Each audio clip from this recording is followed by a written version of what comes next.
Kijana kuja hapa umetoka wapi? Unaenda wapi? Saini saa ngapi? Kwa nini na kivipi? Hebu eleza mara moja. Kuja huyu sio madha, kuja hapa. Officer, mimi ni mtu wa chemist, naenda nyumbani. Hata niko na barua ya essential services. Ati chemist? Si unajua serikali ilisema sisi tuko na ruhusa ya kuchelewa kidogo. Ati serikali ilisema aje? Wewe unasemeanga serikali? Wewe ndio government spokesman. Makosa ya kwanza, impersonation of the government spokesman.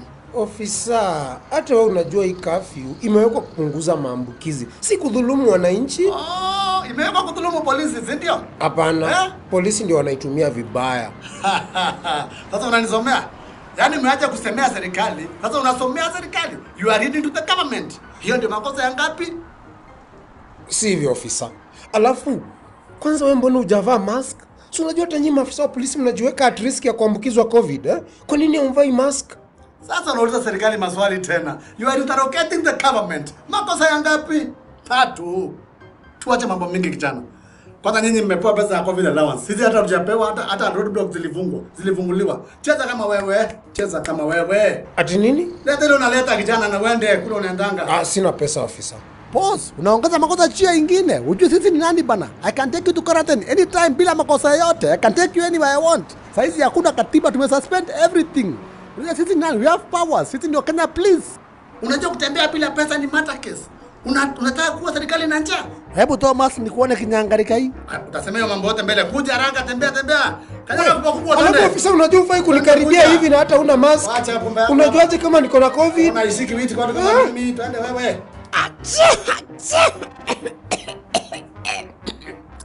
Kwani mtu yuko na corona? Unataka kuwa mimi na corona? Toka hapa shetani wewe, manslaughter wewe, attempted murder COVID-19.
Greetings and welcome to another episode of Between the Lines. I am your host, Karanja Jackson, and today on Word Focus, we look at Dundori word. 10 years since the promulgation of the Constitution, it gave rise to different words, and the process of devolution has been felt in several counties. So today we take a trip to Dundori ward, where we will be speaking to the member of County Assembly there, Mr. Michael Chege Machembu, and who will be sharing with us a few insights on what is happening at Dundori ward. Mheshimiwa, karibu to the show. Thank you very much. And maybe for those who are watching and maybe may not know you, maybe you would tell us who is Honorable Michael Chege Machembu. Thank you very much. I want to take this opportunity to thank Nakuru TV for hosting me today. It's a great honor, and it is also good that we share and exchange ideas on how we can develop our country, and more so Dundori Ward. My name is Michael Machembu Chege. I come from Dundori Ward, a place in Wanyororo, and I am the MCA elected of Dundori Ward. I want to take this opportunity also to thank the voters of Dundori for having faith with me and electing me among many others. And therefore, I thank God, I thank the members, I thank people of Marigoine, I thank people of Wanyororo, Mbavuni, Mugwathe, Karoshua, up and Dundori, location code Mugumo, and also Dundori. All those people are good. Myself, I am professionally a teacher. I was a teacher by the time I was joining politics. But as I say, is that once a teacher, always a teacher. Yes. And the time now that I am an MCA, I usually tell people, I used to teach in a 4-walled classroom, but now my classroom has become big to the size of the ward. To the size of the ward. Yes. And I think it would be very important. Yes. During the elections in 2017, yes, you were among 23 other candidates. Yes. What did you tell the people of Dundori that yes, made you elect you? Thank you very much. During campaign, we had quite a number of issues that we were putting forward. You know, campaign is a very serious and also engaging activity during that time. And I had somehow unique manifesto. One, I wanted to bring honesty and transparency in the doings and the activities of Dundori. And therefore, there are three major things that I came with. One, I myself am a staunch, strong Christian. I worship with the Full Gospel Churches of Kenya. I am a member who have been in leadership, in the youth leadership, and also the activities of the church. And therefore, I wanted to bring the issue of honesty, trustworthy, and transparency. Those were my key things. And on top of that, I had done some work. I had helped some children to go to school, other charitable work as I was doing that work of teaching. And therefore, I felt once I get into the position, I can probably influence more positive changes in the community. My also other main agenda was health, water, and roads. Those were some of the key areas that I really looked at, and people resonated well with me, and they gave me the votes. Yes. And okay, now looking back, now this is 3 years later. Yes. And I will be coming to the issue of integrity and transparency shortly. Yes. Let us look at water, health, and roads, and where the ward of Dundori is right now. Yes. Do you think in the 3 years you have lived up to your ambition? That is very true. We have really done some work that has taken years and years to do. For instance, in my tenure, when we talk of water, because it was a key issue, especially in regions like areas that we can refer to as Metetato and a sub-location called Giashonge, where we have perennial shortage of water. Yes. In my short time, in this particular time when I am a reader, we have managed to do 3 boreholes. And we have rehabilitated other 3 boreholes. We have dug Mbavuni Mugwathe Water Project borehole. We have dug the Wanyororo Water Project borehole. We have rehabilitated the Karoshua Water borehole. We have rehabilitated the Tabuga Water borehole, which is the water is being consumed now. And we have also rehabilitated and built a tank at a place called Githioro Water borehole. And once these boreholes are connected and they are networked with the existing network of pipes, then water will be supplied. However, we have not completed the one for Wanyororo and also Bavuni due to some logistics in terms of land ownership, power connection, documentation of the land. Though the land where we have built, we have drilled the borehole is a public utility, there is the ownership of the land. We needed to prove it belongs to the community. Registration of the projects involved, they need to be involved to be registered, and also the community needed to recognize the leadership of this particular project. So it delayed a bit, but we are on course. Currently, already as we talk, there is a contractor on the ground building a tank where we shall preserve water from the Wanyororo borehole. And also we have done even the power connection. The quotation is already out. And also the contractor who is supposed to install the pump is already awarded the contract. So that work will be commencing and be completed in a short while. In 2 months, we will have completed that. Okay. Yes. Now, the transition from a classroom Yes. to the county assembly. Yes. I think, I believe it had some challenges. Yes. You have spoken of the values of integrity and transparency Yes. that got you elected. Yes. You've mentioned that you're also a Christian. Yes. Now, do you think these values have either helped you Yes. or not helped you in the ward assembly? I want to believe that these words, the integrity and honesty, has really helped me in my maneuver and even engaging the community. Because for a reader, I grew up knowing that for a politician must lie so that he survive. That's not the truth. The truth is you must always be frank and put facts on the table. So the only need you need to increase the negotiation skill so that people understand. Because we don't have to bring the community in a way that they believe in lies more than the truth. So I have engaged the community with the truth.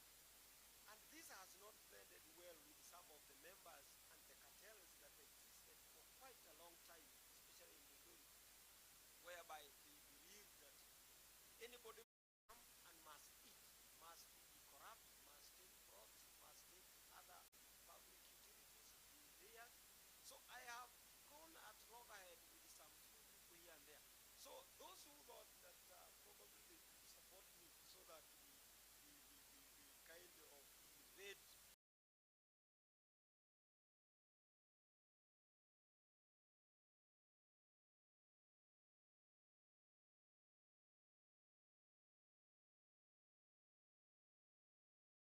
those who want to go the wrong way and probably annoy those who want to go the right way. And therefore, by the end of the day, it is God who rewards. If I go the right way, God will judge.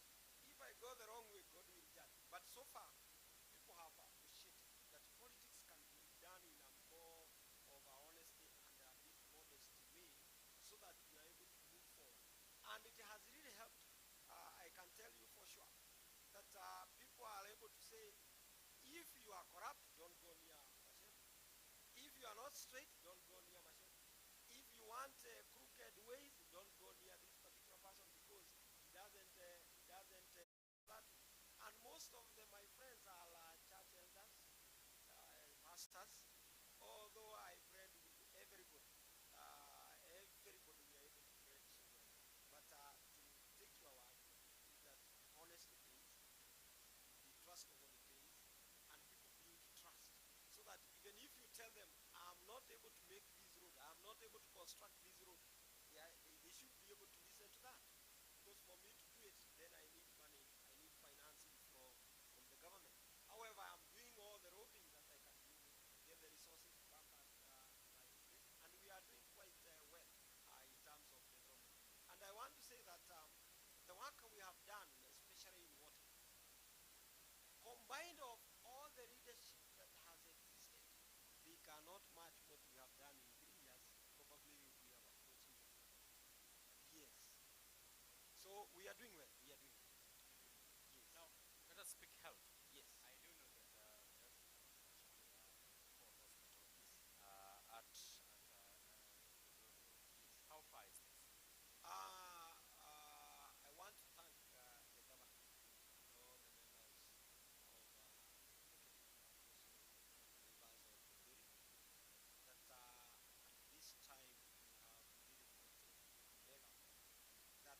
community initiated. That's a brainchild of the MCA, because I looked at the way things are done, and I realized that most of the time we are doing projects that are so fragmented and small projects that with the time they lose meaning. So when I joined the assembly, I had a dream of coming up with a major hospital. And I went to the governor, I talked to him about the dream, he listened to me, and he agreed with me. And we started allocating money from the ward kitty. There is some money that is allocated in the ward. We allocated some money using the ward kitty. And today we are having a major project in health, that is a Gidioro Health Center, that is almost, it is at level 4. We are hoping that it will kick from that particular. Now it is at the stage of roofing. All the other sections have been done, quite a very beautiful one. The plan says it will consume around 68-70 billion. That is once complete. But we thank God that we have 25 million that is doing this work, the first phase. So we shall have the first phase, the second phase, and the third phase. I can tell you even the housing for the staff, for the doctors, is a story building. It's an ambitious plan that we live for many years. And you know, in that area, we had a big problem with the parents and the women giving birth. They could be brought here to medical, others could be taken to Bahati, but in Maikumi Health Center. And that distance was too long, and we didn't have a... So some of the parents could even give birth on the roadside. And therefore, the coming of this hospital will be a great help, both in terms of mother-child health, and also the community health, and even to the areas that surround us. They will be using that particular hospital. It will be of great help to them. And it's a game changer in the health sector in Dundori. Yes. You also sit in the committee for health. Yes. In the county. Yes. Now, you as a member of that committee. Yes. And looking at where we are Yes. as a county. Yes. Do you think we are making progress in addressing the COVID-19 pandemic? I can tell you for sure that Nakuru County is one of the counties that has really tried in terms of fighting COVID-19. Nakuru County, and I want to thank the governor, and also, but this one I'm not saying just for the sake of politics. We have very able CC, Dr. Kariuki, and we have also very able Chief Officer, Bwana Kingori. These people have created a very elaborate mechanism in terms of responding, in terms of contact tracing. And they have really helped me even in that particular hospital. So, if I can say, apart from other issues that come out of corruption, maybe money was eaten there, maybe things did not work properly, maybe politics did not go the way we want. But as far as the COVID-19, Nakuru County has really tried. And if you look at the statistics, you'll see cases are on decline. And I really want to thank everybody, because I was also in the committee that was called the county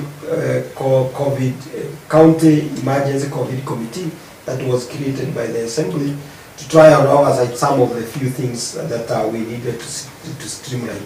Though the committee was not having a lot of backing, the goodwill of the other leaders and so on. But as an assembly, we tried to do what we can be able to do. And I want also to say that to a greater extent, because even in my area in Dundori, there were some people who were to be taken to quarantine. I liked the response. And even now, I believe that we are doing well as far as fighting. Without looking at other issues, without ventilation into so many other issues and they go into detail, the framework is good for Nakuru. Is quite impressive.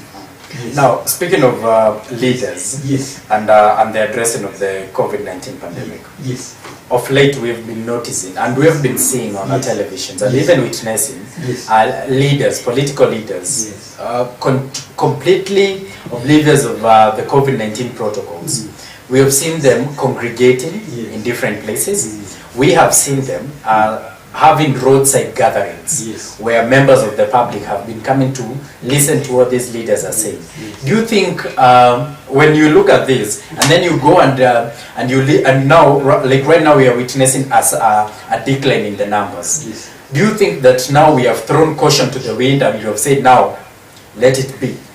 Yeah, well, there is generally, normally, the human psychology is that once we receive this information about the infectious disease COVID-19, everybody panicked.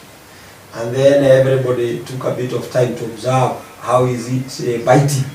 Is it biting once? And even me at one time I thought once you get COVID, once you are infected you will die. But people realize that people are not dying.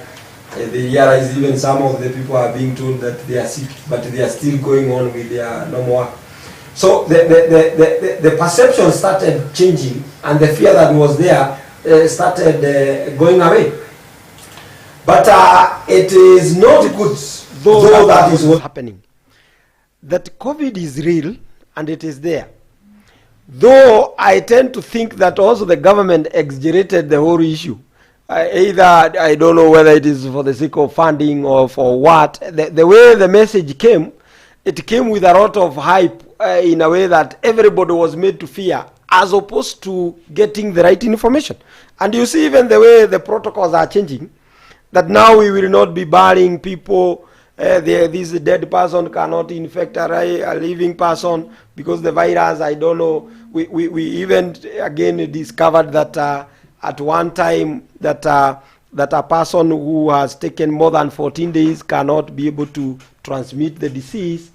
So those protocols and new ideas that came after, they should have come earlier so that people understand, have information fully. So relatively, some of these things that now are coming out, that people are throwing caution to the wind, is lack of inconsistency. The information we received first and the information we are receiving now, there is a kind of a great shift to the first information, to the information that we are reading. So people are getting to get an idea that these people are also gambling on information. They are doing gambling. They are doing trial and error. They don't know what, we don't know what tomorrow they will do. Having said that, I want to come to the readers now. The readers are supposed to be the role model. And I myself, I have a problem with the politicians, because the politicians, despite the caution that you don't need to hold gatherings, they took any opportunity to do the gathering. And this is a problem that the politicians, me involved, that we want to take advantage of every situation for political mileage. You want to talk to them so that you seem like you're bringing solution, but you are not bringing solution. Actually, you are adding more problem. So I caution myself and I caution other readers that we need to adhere to the protocols, though they are not consistent, and we need to protect the people we are reading, and we don't need to hold those particular meetings. Now, on the part of the people, we are not yet out of the danger. We need to listen to, it doesn't break anybody's bone. It is important that we adhere up to the time the whistle will be blown and we be told that now you are okay, you can go on with your daily activities. But in the whole issue, if I summarize by saying, in the whole issue of COVID, it's like nobody knew it. Even the government gave conflicting information. Leaders like myself, we didn't have information. We were guessing on what to say. The community itself didn't have information. So every day with a new directive, every day with a new protocols, that brings a lot of confusion. And finally, it erodes the idea of once a doctor says this, that is final. So even the doctor seems not to know exactly what is going on. So it brings a confusion. A lot of inconsistencies. Yes. Well, the show is Between the Lines. It's a Nakuru Countward Focus. And today in studio we have Mheshimiwa Michael Chege Machembu, who is helping us discuss how the ward of Dundori is right now and where we are heading to. We'll take a small breather. We'll be right back. Yes.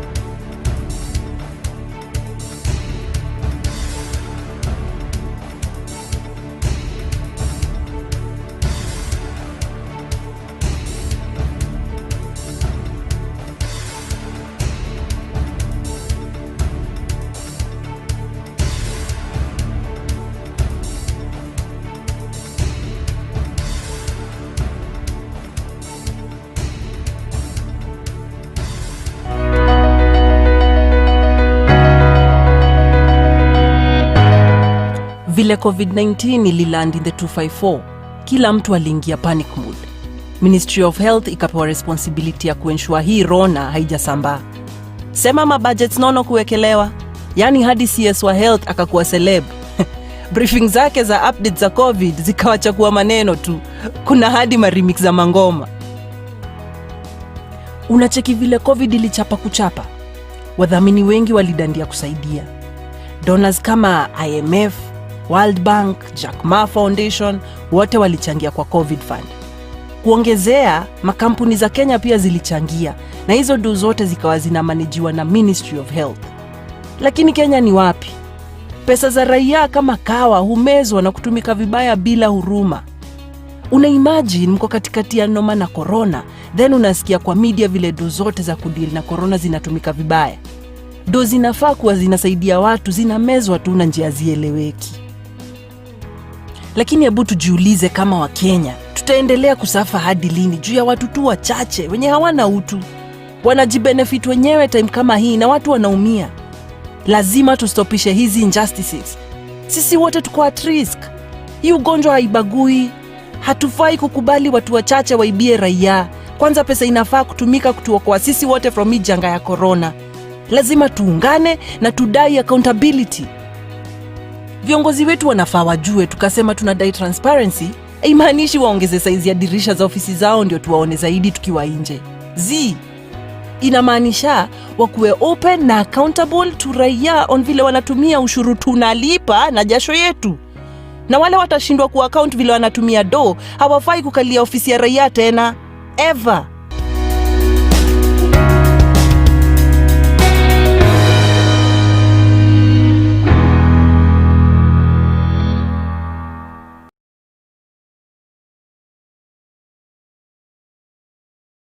Back. The show is Between the Lines, Nakuru Countward Focus, and today in studio we have Honorable Chege Machembu, who is the MC of Dundori Ward, and he has been helping us discuss on where the Dundori Ward is at now and where we are heading to during these times. Before we took a breather, we had been discussing about the COVID-19 protocols that were given by the government, and which we continue seeing people continue not to uphold every other time. And the preview that you were watching when we are taking a breather was speaking about the COVID-19 funds that allegedly have been stolen. Mheshimiwa, Yes. how do you think that we are failing? Yes, we are failing as a nation and as leaders also. But don't you think this is going to paint a very bad image even to the people who help us out there, when the funding they give us, it is allegedly stolen? You are right, and it is so unfortunate, and indeed unfortunate, that after this pandemic, the country, including the president and every other person, cried for help, because the way it was coming and probably the projected magnitude, it was worrying that we projected after some time we will be having 10,000, we will be having this kind number of deaths, and what we were seeing outside. And I thank God that our international partners came and came in handy with all sort of assistance. Now, it is a big shame, and it is not acceptable that the money that was supposed to fight COVID-19, this disease, that we are hearing that the money was eaten from the national government to the county government. It is so unfortunate. And that's why I started by saying it is very important to be honest. And you don't become rich by corrupt means. And I have seen that those who are corrupt, yes, you might get rich, you yourself, but your children will pay for that. They will definitely pay. And you might have all the money in the bank, but that money will not even help your children. And you might have a lot of money, but the same money will be used to buy medicine for your children and so on. So I want to say that from top there, and I urge the president that this is not the time to listen of such things like money for COVID, several billions was eaten, several billion was misappropriated. And I want to respect one of the CEO, Manjari, who was a CEC in Nakuru. You know, before Manjari went to KEMSA, yes, he was a CEC in Nakuru, yes. Waziri wa Health in Nakuru. And when I see him, that there are quite a number of issues that he did at KEMSA, it's unfortunate. God gave him an opportunity to go to KEMSA, but he should have followed the right protocol, the right procedure in procurement. And there is one thing I have realized, that dealing with the politician is also a very tricky issue, because in the procurement, a senior politician can call and give direction, but it is good also to ask this particular politician to do it in writing, because I saw him helplessly trying to explain that he received a call and messages from Waziri Mutahi Kagwe. But now when Mutahi Kagwe was put to task, he said no. Then if this guy admitted doing what he is admitting, then he is not a good manager. You see, now it seems that now this is a game of blame game that now has started. So the only thing that I can urge every other person who is now in the office, you will carry your cross. You will be, it is you who will answer this question. You are answerable, you are accountable, from the president to all the ministers, and even me included, even the governor of the Nakuru County, even the Waziri of Health in Nakuru County. We will need to account for every shilling. I want to tell you, Bwana Karanja, that even in Nakuru, well, we tried, we supplied food to every other person as per the program, but still it did not go the way we would have wanted. It did not go the way Dundori people would have wanted, because if it was food that was to be supplied, probably the people of Dundori could have been listened more what they want, and they kind of create a network that they want that food supplied, but not food to be bought from wherever they were bought, to be dumped there in Dundori without the people of Dundori participating. They were just recipient, without the ward committee having a say. So generally what we are saying, that this, once we get such a scenario, we need to come together, and every step that we move forward must be agreed, so that we don't have people who are moving faster than the others, and with an intention of leaving others behind, so that they get advantage of doing what they want ahead. And this is the problem even with the national government, where all sorts of big people are the ones who score the shots. How are those tenders awarded? How did you arrive at those people who are benefiting? So all these things, we need to address them in a sober manner, so that we don't get a repetition of what we are seeing today. Not, in fact, I say, if they can eat all the other money, they should not have touched this one for COVID, because people have lost their relatives. They have lost their loved ones. How do they feel when they hear that money that was meant to save that life was taken by one person or two people or something. I think we'll just hope that the wheels of justice will move fast Yes, enough to yes. put these people to books. Yes. There was a question that was thrown Yes. in between, and those who are watching us, please know that you can send in your comments and your questions on our different platforms on Facebook, Twitter, and on YouTube. The hashtag is Between the Lines. Mahesh, there was a question. How are you ensuring that the people living with disabilities in your ward are catered for? That was a question by one Estelle Moy. Yes. Thank you very much. And I want to take this opportunity to thank the readers at my ward that we are working together to help these people living with disability. I want to respect their representative. There is Madam Judy, who is their representative. I also want to appreciate the work done by a very jovial young man, Simon Waduduli, who has also been working closely with these people. I want to tell you that we are doing everything possible. And I want to say that I have helped personally at personal level. The other day, about a month or so, I was able to source for a wheelchair for a very jovial young man called Joroge, and the wheelchair now he is able to move and do his things, and many others. I have also helped others in terms of another one called Morage and so on.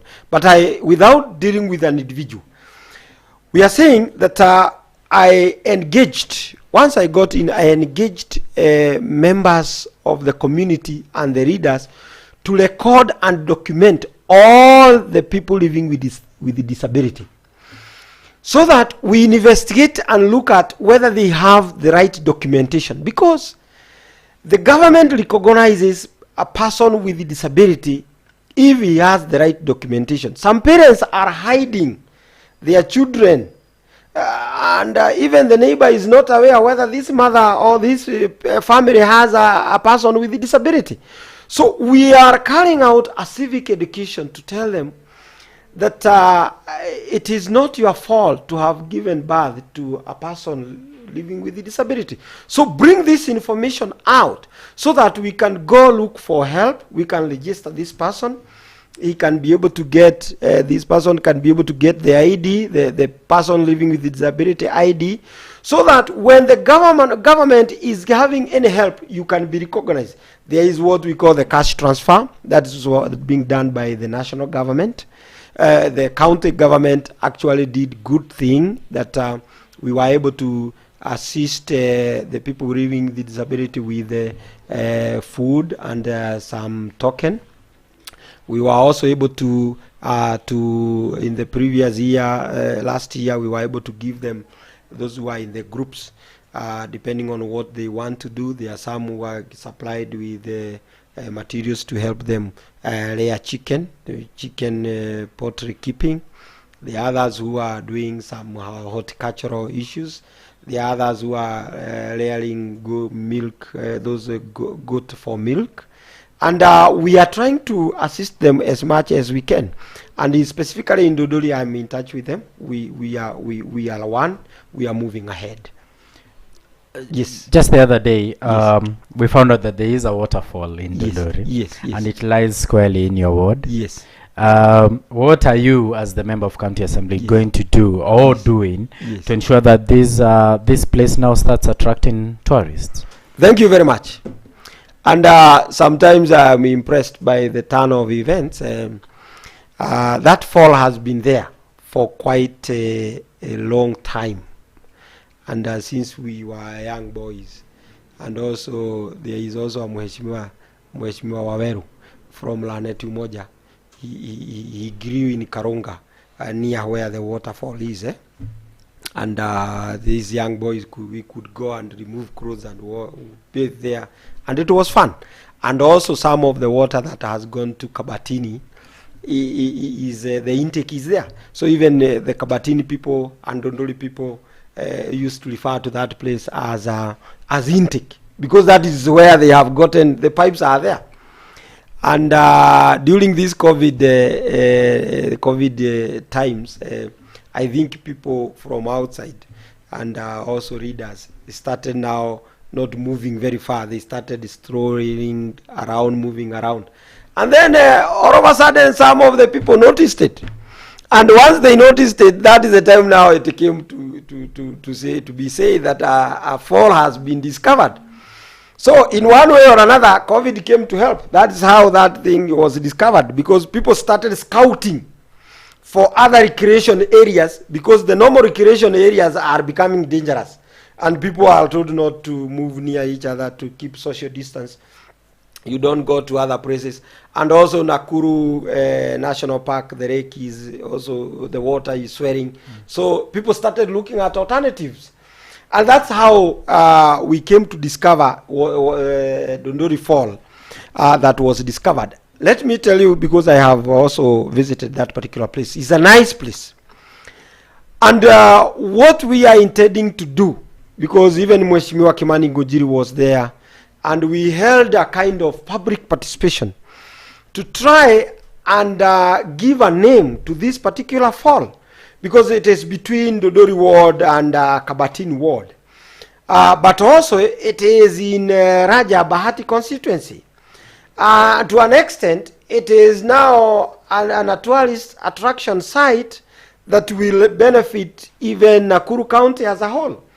And therefore, as we were talking, and we came up with a tentative name that it will be referred to as Bahati Dundori Cedar Rouge Fall. You see, so that one was agreed during the public participation. During the public participation, but it was tentative.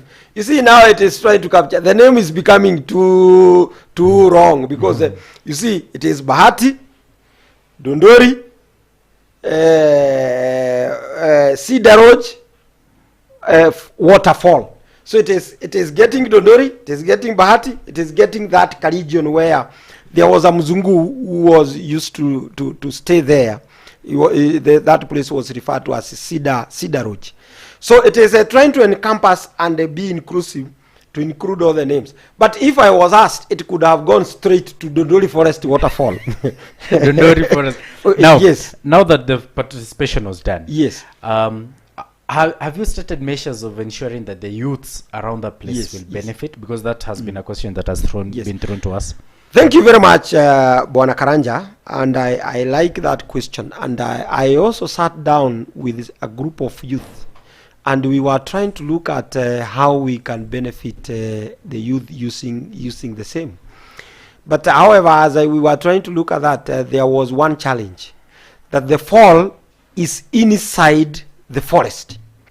And therefore, naturally, you know that the forest is under restricted area, and it is under the forester. And therefore, there is no single activity that can take place without the authorization of the Kenya Forest Department. You know, the sheria zile za mzungu za zamani, hata nyasi haungetoka nayo kwa forest without permission, even aupito kapito tu, even kambao kadogo haungetoka nayo. So we are dealing with a region that is restricted, and therefore the immediate action that we took, because the fall has to benefit the community, it is the Forest Association. We have what we call the CFA, Community Forest Association. This is Community Forest Association is a creation of the community to work with the forest department so that the benefits of the forest benefit the community. So the Forest Association that encompasses and include the community, even the chairman of Forest Association is a person known as Njoroge. So the CFA took over to a greater extent to try and manage for the time being, before proper structures are put in place, to try and manage. In fact, when you go there, people now are being asked to pay something small, maybe 50 shillings. But that money is being receipted, and a proper documentation is kept, so that this money will be used by the Community Forest Association. And any person can be a member. Even the youths can be a member of Community Forest Association. so that we try to look at the way we can conserve the forest and the environment, and even where the source of that water is coming from, so that during sunny or during dry spell, so that the water levels does not go low. Instead, we conserve even upward by planting trees, by doing the conservation. The catchment area need to be looked at, as opposed to immediate benefit of putting money in your pocket. So the money that should be collected there should first go back and invest, so that we can make it a future kind of and also a national fall that people can come from different areas. Because the way it is now, it is just naturally the way it is. If you go upward, you'll see there is a little bit of deforestation. So we need to move now from where the fall is. We move upward to conserve that particular region, so that we can be able to make it clearly. So I advise the youth for now, because you cannot. I'm sure the forest department would not want to engage the youths direct, that they become the owners of the waterfall, for example. But we will need a structure of how to bring in people who want to do something within the fall, so that we have a control system, a command system, the apex where the information is coming from, so that we don't have a group of youth is coming from this side, a group of women is coming from this side, another aerobic group is coming from this side. So we want these efforts consolidated, and they do be done in a coordinated manner. So I advise the youth that we can go through the CFA leadership, then we bring our ideas in the CFA leadership, then we design how now we can be able to get in there. Very impressive. Yes. We have a lot of people who are watching. Yes. Estelle Moy, Sheila Moy. Thank you very much. There's a comment from one Kenya who says, this guy is eloquent. Dondori's people, the people of Dundori are well represented. Heko Honorable Machembu, Chege, Dundori Ward, MCA. And there was a question from one Shiro Agadura, and she said, she was asking, what role can you as an MCA play in ensuring that there is emphasis in healthcare, from health promotion and prevention of chronic diseases? That's good, and thank you very much. You have said that person Shiro Agadura. Thank you, Shiro, because those are some of the things that especially disturbing our community, our aging parents, the chronic diseases, even non-communicable diseases like the diabetes, hypertension. And I want to encourage everybody that one, we need to learn more and dig more on how we can live healthy in terms of our way of eating, our way of doing things. Do we do exercise? And you see, our parents did know that some of these things can happen, because even the food we are eating, not like the ones we were eating, the traditional food, which was much more better. The hassles of life, you find that life has become quite stressful because we are trying to make the ends meet. Now, we will need to address the lifestyle as we approach that particular area. People need to go back to probably traditional foods. But however, because Sheila is a bit younger, the way I think, is that we will need to start educating one another. We will need to form hygiene groups. We will need to work closely with community health volunteers, so that they can advise on some safety measures. Some, for example, if we talk of TB, if we talk of cholera, if we talk of cold, common flu, and some of other diseases, you realize even the normal washing of hands. This is a source of some of the health issues that we encounter. So basically, we will need to start there. Because I was looking at that, and I was looking at it, and I was concluding in my mind that we will need to invest more in preventive measures rather than curative measures. We will need to invest more on public healthy kind of sensitization as opposed to buying medicine every other time. Because if I wash my hands and I prevent myself from getting sick, then that will be better more than when I get sick, I buy medicine, I swallow them, then I get well. So which is easier? It is when you prevent. And this is where now policy matters come. The government of the day, given a chance, I would advise it, put more money in education, in the community, sensitization, enhance and capacitate, and even take these CHVs for we can talk of capacity building, and we increase them in the community and give them something small, so that anything that is happening in the community is noted. May it be drainage systems in plots, may it be the way we are handling our kids are in the village are playing around, how do we dispose waste. This is the area that we need to address, and once we do that, then 90% of the diseases that even our children suffer will just disappear. Apart from now, we engage now to another level that we need to do exercises, healthy eating. All these issues will go handy and they will change the way things are at the moment. Otherwise, there is no other way apart from us getting involved, all of us, and we move forward. Together we, as one, we will be able to fight all diseases. Yes. That is what Mheshimiwa says. Yes. We will take another small breather. Thank we you. will be right back. Thank you very much.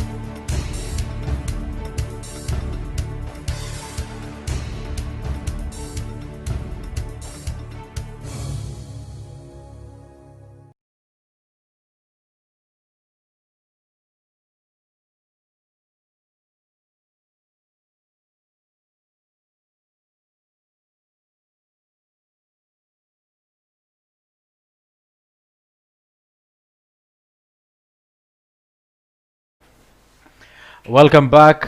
The show is Between the Lines. I'm your host, Karanja Jackson. In studio today, we've been discussing and we've been talking to one Michael Chege Machembu, who is the MC of Dundori Ward. He has been briefing us on what is the state of Dundori Ward as it stands today. Keep sending in your comments and your suggestions, and we shall be sampling them as we move forward. Mr. Machembu, Yes. you were elected in a pool of 23 other people. Yes, yes, And you told these people that I'm going to work for you. yes, You are a former teacher. yes. And now you got to politics and you started working. Yes, yes, Looking back 3 years later, yes. what are the key significant development projects that you can say that I was elected and in the 3 years I've been on office, this and this and this is what I have done? Thank you very much, Karanja. It's quite good, and it is also important that every time somebody is given work, it will come a time when you'll be asked to account for what you are doing. So far, we have tried, despite the economic challenges that are there, and also in terms of funding. You will realize, Bwana Karanja, that the MC cannot do anything if he is not funded. So the work of the MC is to lobby and for projects and lobby for financing.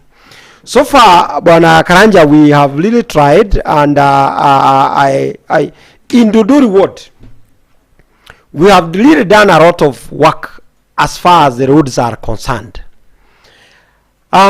We once I got into this position, I was able to make a road that was traditionally bad, and even today is not very good. There is a road in Mombasa, Marigoine Mombasa Road.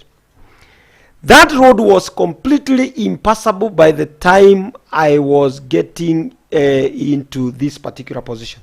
So my first assignment, I did a road in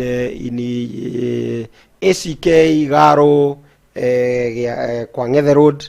I did Marigoine, Mombasa Road, Small World. There is somewhere we call Small World. We have a Mombasa in Dundori. And we have also Jerusalem in Dundori. Very good names. And we did that road. And Bwana Karanja, due to the development that is coming up, you will realize that there is a challenge. That all the drainage, the water, the running water is directed towards the roads. So once we make these roads, they are getting spoiled a bit faster. And I have realized that roads are more of perennial than it's actually just like the cabbage. Once its season goes, then it goes down. So we have worked on so many roads, but due to the rain, the heavy rains, we are forced to kind of like repeat it every year. Because is it because Mheshimiwa, let me cut you short. Is it because maybe these roads are not done so well, that is why you have to repeat it? Yes, I want to come there. Okay. I am not happy with the government approach, and in fact I want to say even the county government approach towards these roads. You give money to a road, you do the maraming, you do the caravating, you do everything. So in the first 1 month the road is very good, but once the rain comes, the road is spoiled. This is the reason. Once the road is done, the county has not allocated money for maintenance. So you find a good road, if you buy a car today, Mercedes-Benz, the most expensive, then you start driving it all over. 1 month, 2 months, 2 years. That vehicle, however expensive it is, however beautiful it is, it will break down.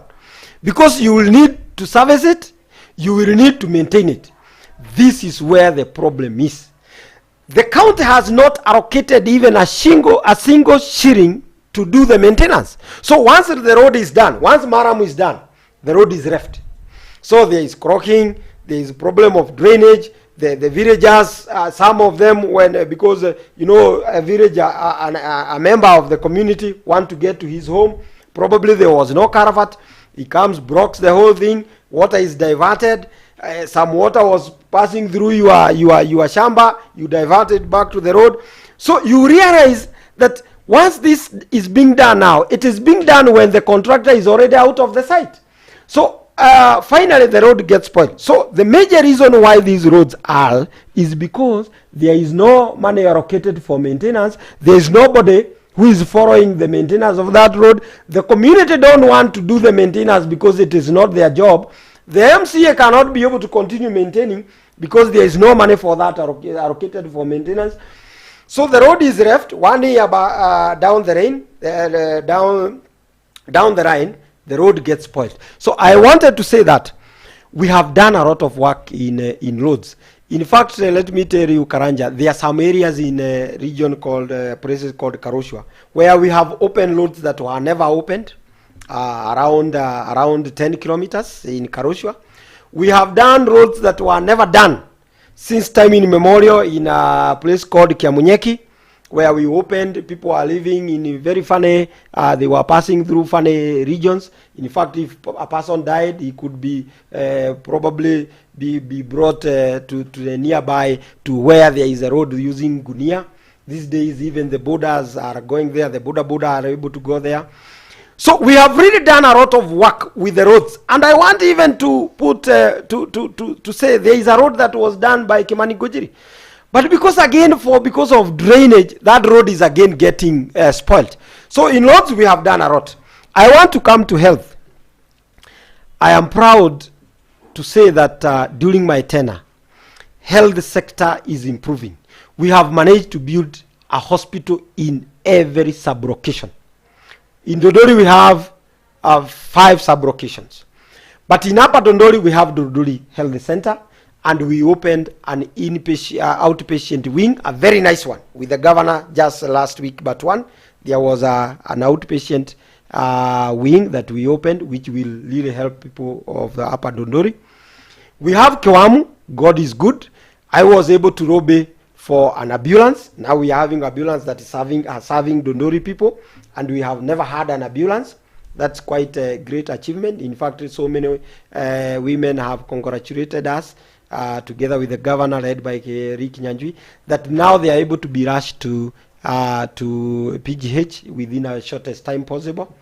We are building another new hospital, that is Giashonge Dispensary, a new one from the scratch. Say 1 month to come, the contractor is already awarded. He's supposed to come on the ground. And the one that is mega, that is a great achievement, is the Gedioro Dispensary.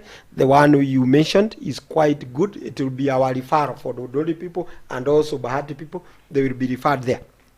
So as far as health is concerned, which was one of my key issues, we have really done a lot. When we come to water, as I mentioned, as we speak now, we had 2 regions that could not get water. There is a region called Madare, Kirema, Kiamunyeki, Upper Kiamunyeki. We looked at the source where we can get water 2 kilometers from where we got the water, from the river. It is called the Gosul River. The Gosul River, we were able to get an intake, and now we are taking water to Madare people, and the tank is now healing.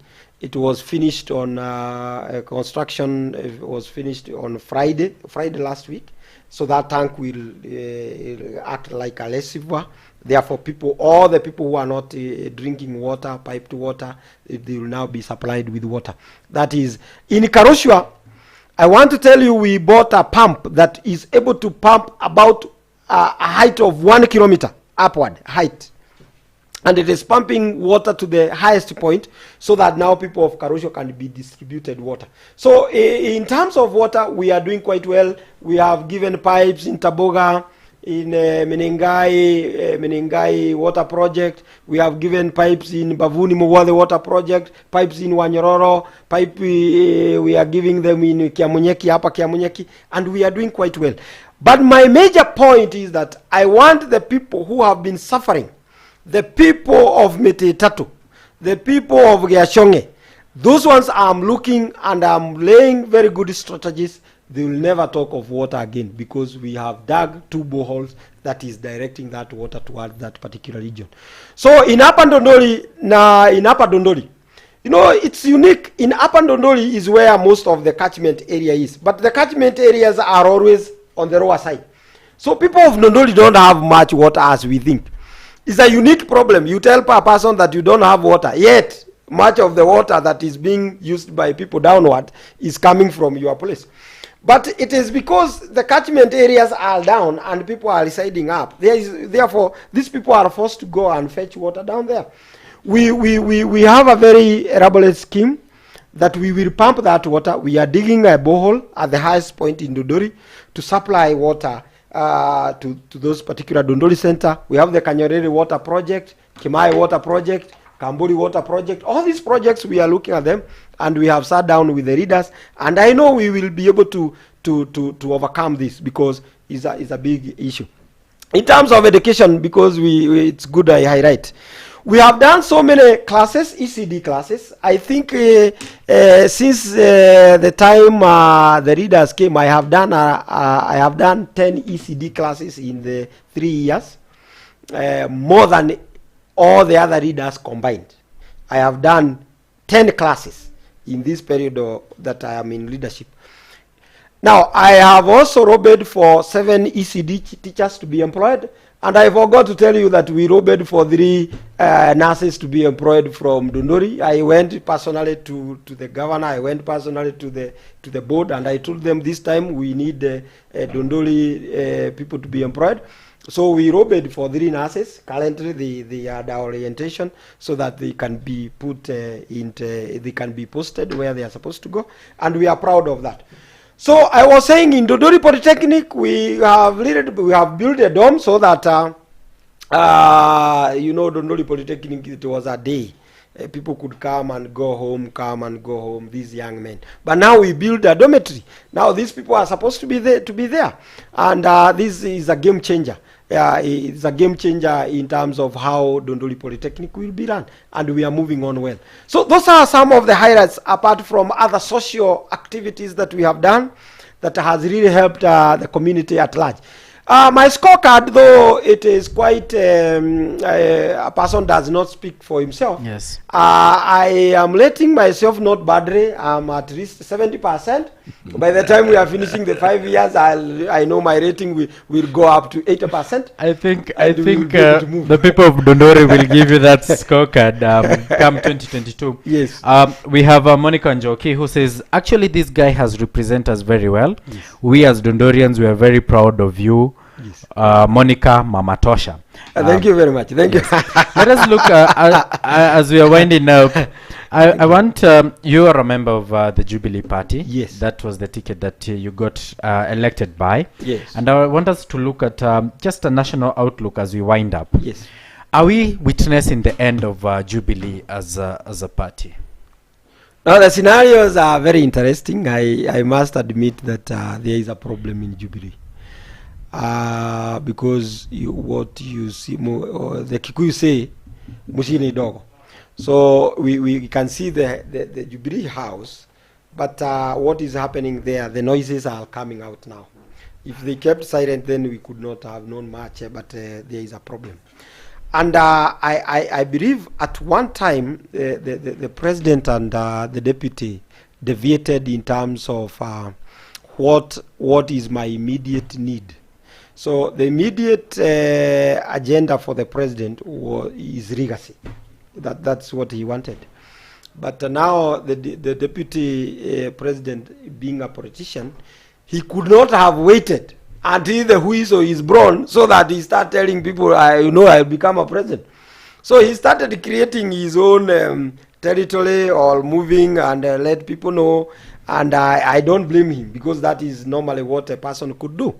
But as per myself, I want to believe that it has not reached a point where the president has divorced with the deputy president. And they have not told so. They have not told us so.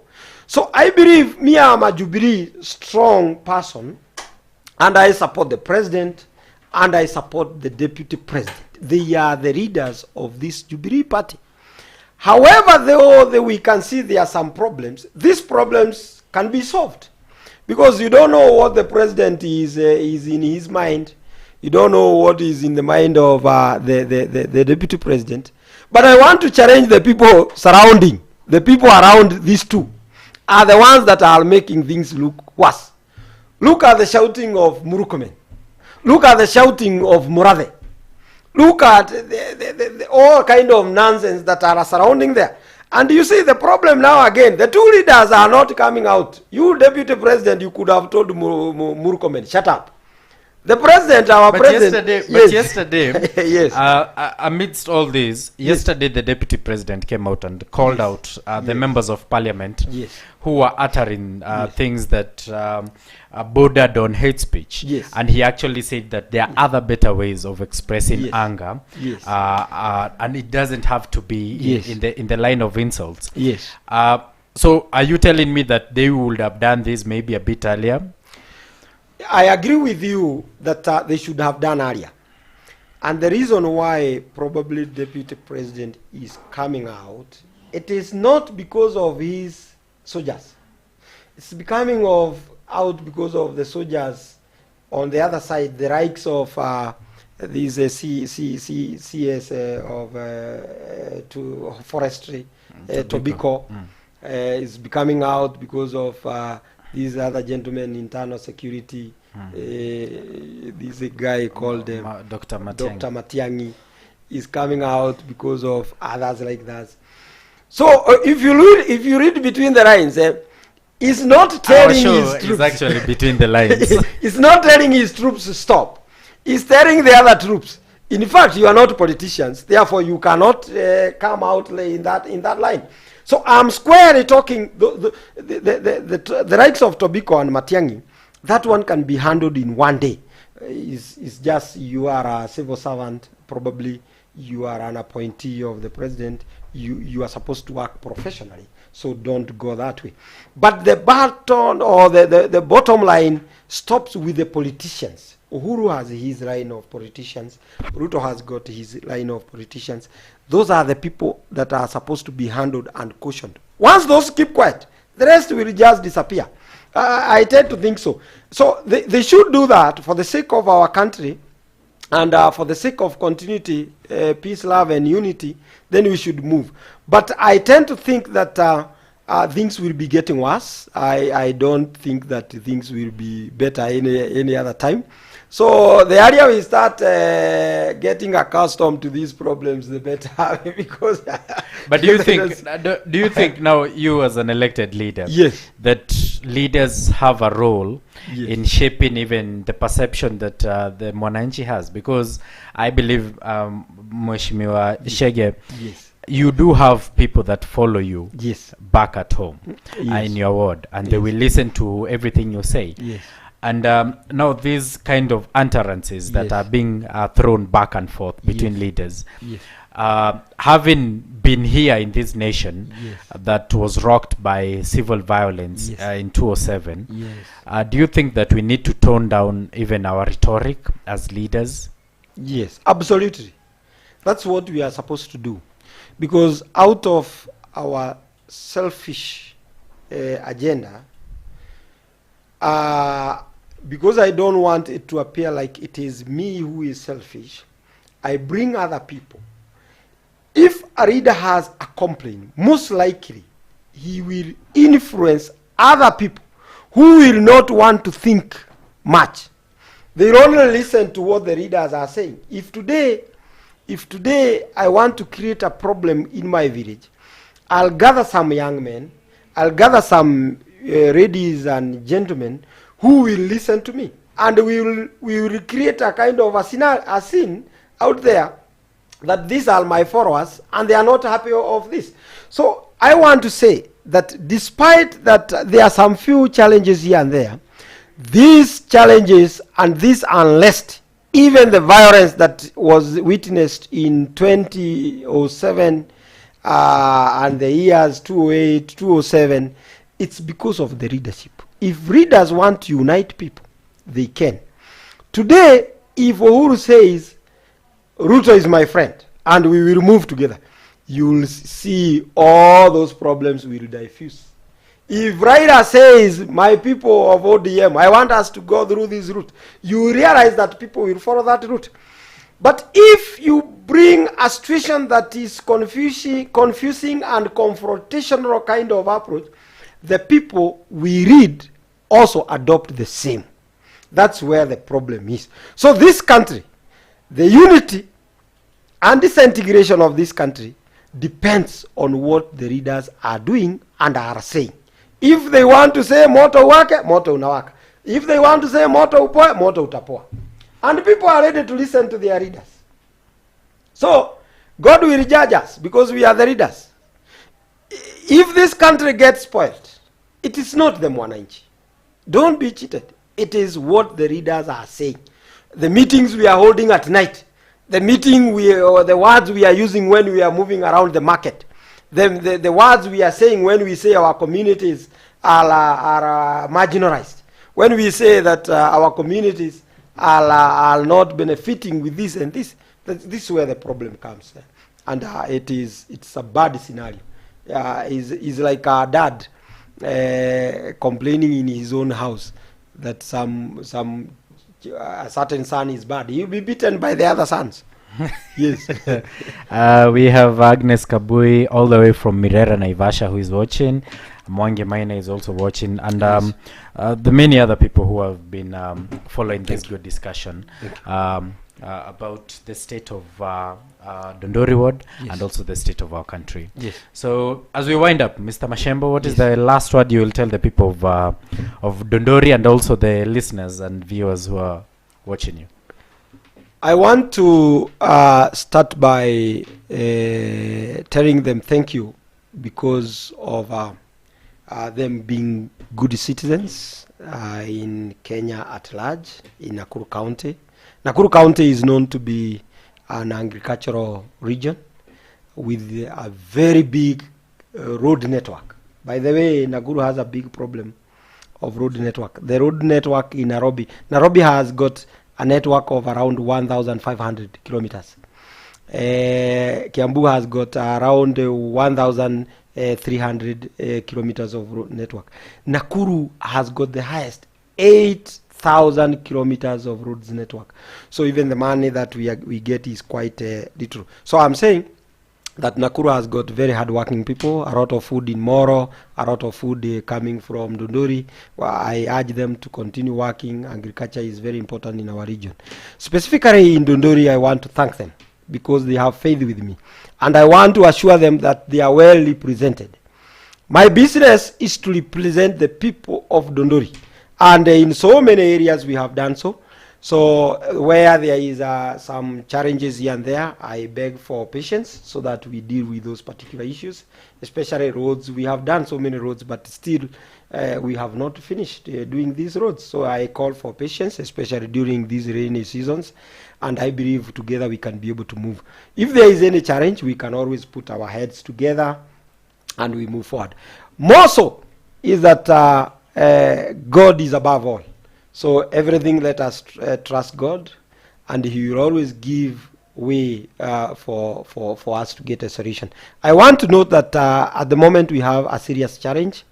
We have a lady by the name Rahab, who is she went blind. She has a growth in the head, and she will be operated in Eldoret next month. So we are looking for money to assist, and we have formed a WhatsApp group, and I thank the chairman, the admin of that group, Mboro Esther, who is doing quite well. I want to thank every other person who have contributed. We also have a burial of a lady who is our neighbor there. She died in Kenyatta. His dad is called Jack, and she requires around 800,000 for us to be able to remove her from Kenyatta to bury her. So the body is already confiscated. We can say it is tied there because we don't have money. But the groups that we are working with, we will overcome. We are having a harambe on Sunday for that one to raise that 800,000. And also lastly, there was a road accident at Dundori, which was very fatal. There was one lady who is still in hospital. He suffered serious fractures in the legs, and we need around 100,000 for her to get the right medication. So all this watu wa Dundori tushikane tuweze kufanya hiyo kazi pamoja. Mimi nikiwa mheshimiwa wenyu tutasaidiana na wale wengine wote, the people living with disability. I have passion looking at your welfare. We will move and see. And lastly, I want to thank you, people, Nakuru TV. You are marvelous people. I like it. I really appreciate this session, that you have really given me the opportunity to talk to my people. And may God bless us all. Nakuru County, tuko sawa, tunaendelea mzuri. Thank you very much. Thank you very much, Bwana Mheshimiwa, for also finding time to come and share with us about the state of Dundori Ward. Yes. I have been your host, Karanja Jackson. It has been another episode of Between the Lines. I leave you with words of motivation. Always remember that it is in you that you can do whatever you want. The power of believing makes the action that you'll take. Until next time, stay safe.